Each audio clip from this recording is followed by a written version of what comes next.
This is Bobotie, the national dish of South Africa. But why is it? Because the Dutch bought the slaves from Malaysia and they made... That would be cool if that was true, but we'll get back to that later. Come and join us as we explore the real history of Bobotie. We're going to make the dish from a recipe from the 1800s. Wow. And you can actually make it at home yourself as well. And dispel a few of the myths surrounding the national dish, checking out a few of the contenders, and so much more along the way. Talking about along the way, we're actually on our way to go and actually try Bobotie for the first time. I know it sounds a bit weird being a national dish and everything. I've never actually had it. And I was born in Cape Town. Bobotie is a meat dish with an egg custard on top. And there's fruit. And fruit. You guys having some Bobotie, but the meerbos, this is the first way of making dried fruit. It's ground apricots and they predominantly preserved it with seawater in the old days. Well, we did a little bit of research and we asked around. And of course, in the Cape, everyone knows Bobotie. Everywhere else in the country, no one's even heard of it. And if they've heard of it, they've never even tried it. Let us know in the comments if you actually tried Bobotie yourself.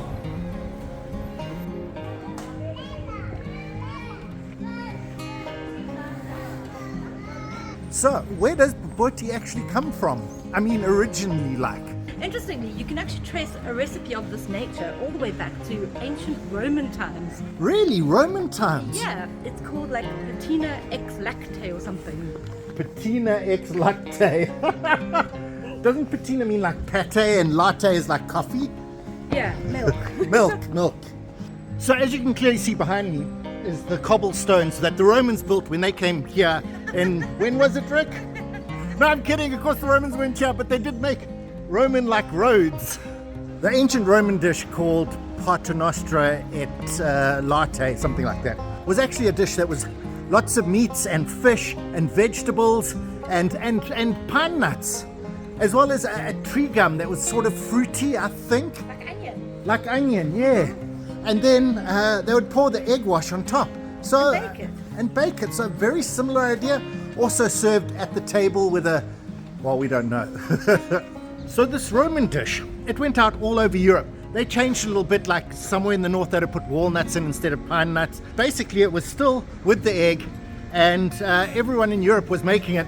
We don't know what it's called in the rest of Europe, but in Italy it's called the frittata, and they still have it. So the ancient Romans have brought their dish to the modern Italians. Except it's got a lot more egg. So anyway, back to the Dutch. So they had a recipe in 1609 in a cookbook. Wow, yeah. 1609. Yeah, but it doesn't say what it was called, and apparently they've lost the book or something now. But we do know that there is a record of Bobotie because of inventory. Before we go and eat some Bobotie for the first time, where does the name actually come from, Bobotie, the name? Possibly the Indonesian Bobotie, which is also a meat and egg dish, but you know, it just doesn't feel right. My favorite is the Malay bombo, which means spice or curry spice. I kind of like the story. It's bombo, and then there's chi, which means small in Afrikaans. So Bobotie means small. So what they'd say in the kitchens when they're heaping all the spice into the first Boboties made for the Dutch was like, less curry, less kashui, Bobotie, less. Oh, that's my favorite story. But anyway, let's go to Zaane's fair and try Bobotie for the first time. Bobotie is normally served from a large bowl, all from individual Bobotie beer cookies. The traditional sides are yellow rice with sultanas, tomato and onion sambal, a sweet peach chutney, normally a Mrs. Ball's. Additionally, you can add some things like sour cream, spiced pumpkin pieces, or crispy fried onions. Enough talk, let's eat it.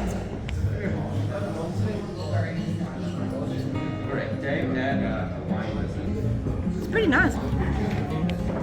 So Bobotie for the first time. Move the cinnamon to one side. I'm not going to use it as a spoon this time. I'm going to try and get a little bit of everything. There we go. It's surprisingly good. I'm not tasting any fruit. I was worried about the fruitiness, but the flavor is so good. Yeah, from Durban. They make the best honey child.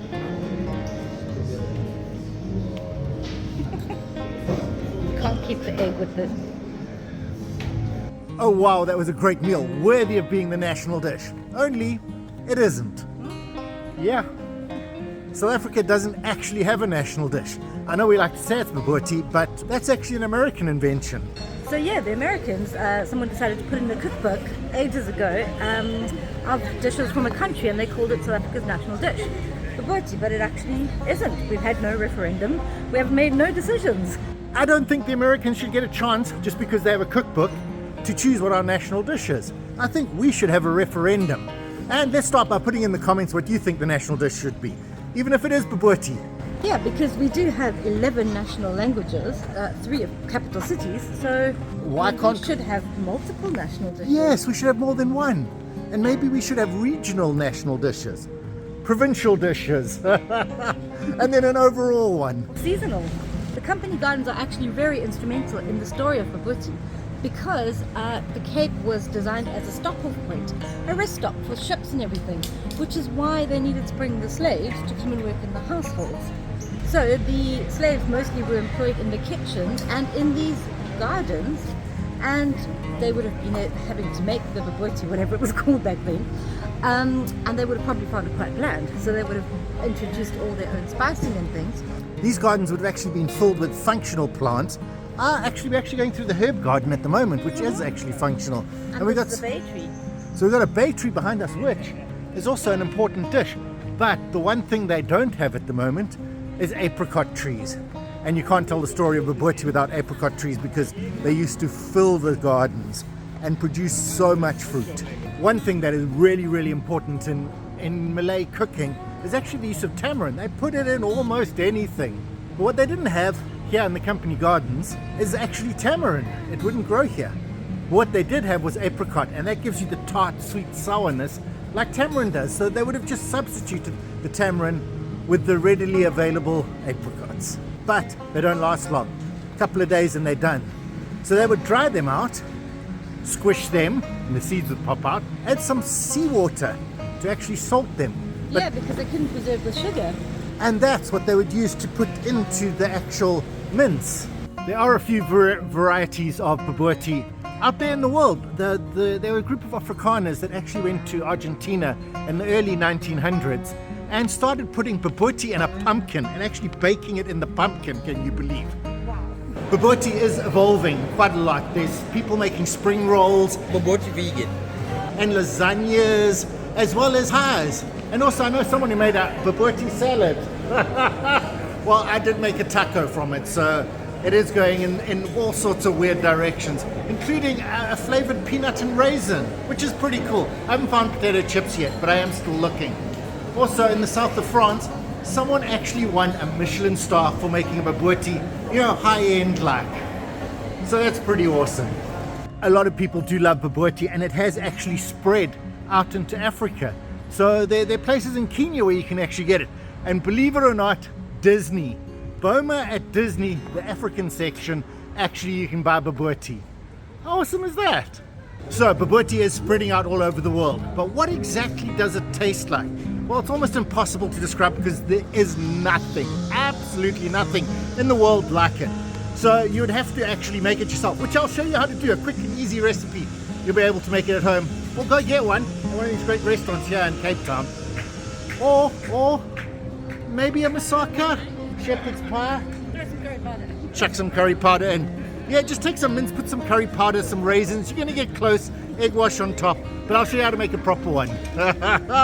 Oh wow, but there's nothing quite like a Bobotie. Nothing. I think as far as national dishes go, Bobotie is one of the more interesting. It's not like Australia where they've got a meat pie, or America with a hamburger, or Italy. I had no idea it was spaghetti bolognese. I mean, they got a fancy name for it, like rugai alla bologna or something like that.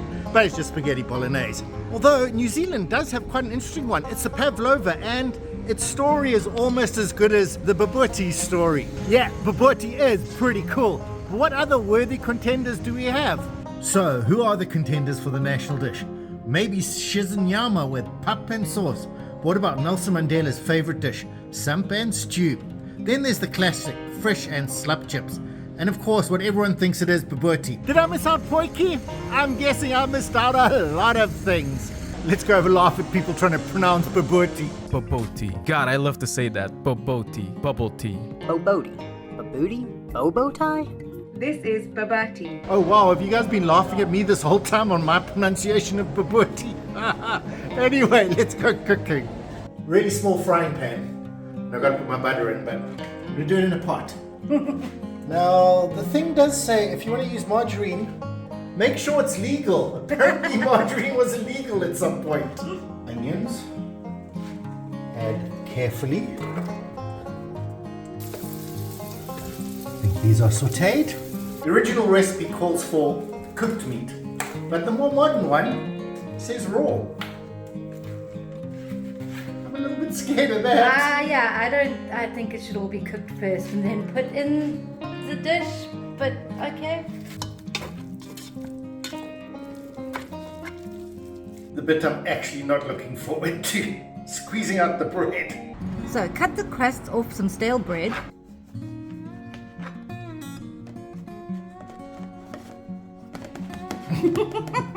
It'll be fine. It'll be fine. Add a cup of milk to the bread.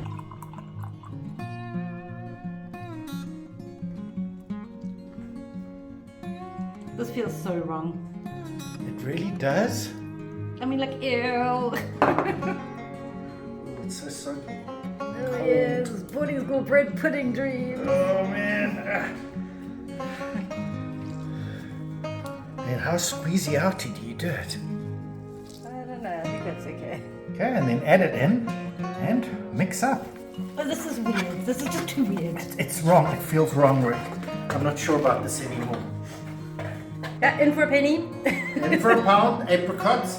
This is me, boss. Have you tried it? No. Give it a go. It's actually surprisingly good. It's got a sour, salty sweetness. Yeah. Sort of like salted tamarind almost. Yeah, and they would have used that. It's quite sticky. Don't worry, I'll capture it all on camera for you. Do you think it will melt into the food? I'm hoping. Yes, and get this big chunk. Right. Nuts. Yeah, you can buy slashed almonds, but they're expensive. Now we know what. Oh, nice slow-mo you got there. Oh, we didn't anyway. Curry powder. This is probably the worst one, because normally you do cook that in oil first. A little bit of chutney. Tablespoon, she said. Good. And lemon juice.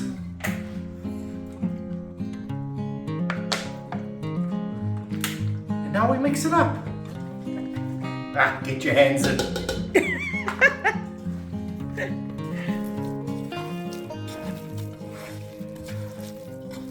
So I've got my milk bread back. Bread back? You're like bacon back, but bread back. It's just milk. I'm going to add the 2 eggs to it. What on earth are we doing?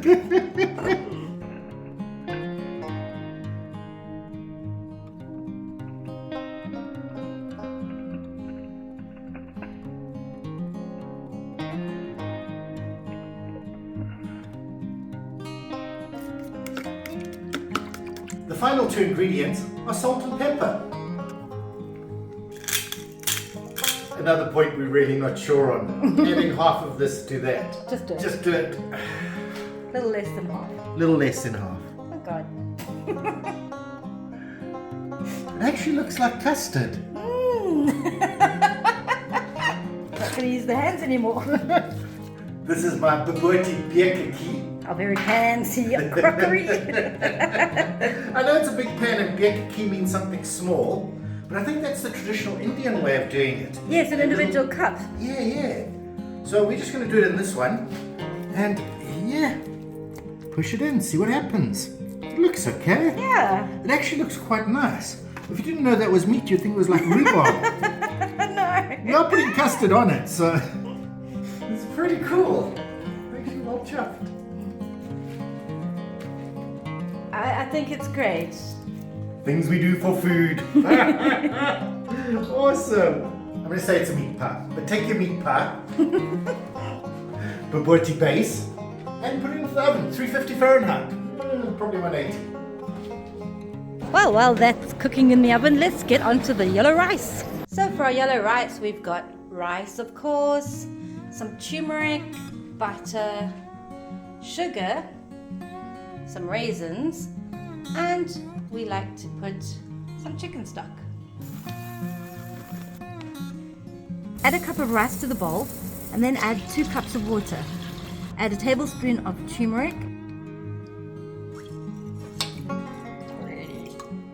and 2 tablespoons of butter. To this we're going to add half a cup of raisins and a whole stock cube.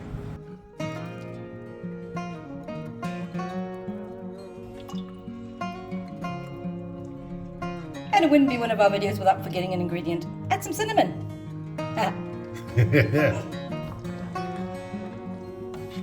Once the water's all been absorbed, put the lid on and turn it off and leave it to steam. Let's check in on the bobotie, see how it's doing. Well, I've taken it out and it's moved away from the edge, so we're probably going to have a thick custard edge. Looks like a giant mince patty. Meatball. Yeah. Oh, we can make burgers. Okay, so let's pour on the custard, as they say. That's egg and milk for you. Ooh. Oh, wow. Do you think it'll puff up? Yeah, I'm sure. This is weird. I think it looks okay. I hope it looks okay. Bay leaf. And cinnamon. Wonderful. Back into the oven. Oh, it's so liquidy.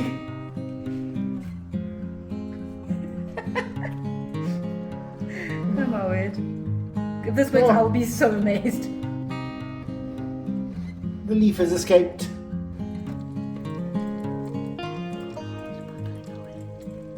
Oh, look at that. I'm just going to turn it because it seems to be cooking on one side faster than the other. Uh-huh. Hot. Things are made burning. Yeah. Back in the oven, it's looking beautiful. It is. It's looking real. Oh, it smells like cinnamon. Look at that. Wow, first time making it.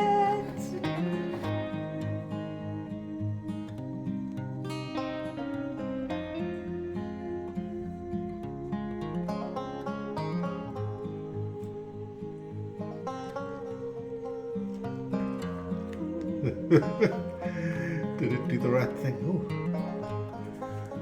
and not as thick a layer as I expected. Oh, yeah. Don't know if that's right, but that's what we've got. It certainly looks right. I think the ratio is good, even if it's a bit thin. Homemade bobotie with all of the sides, but it's the bobotie I'm looking most forward to.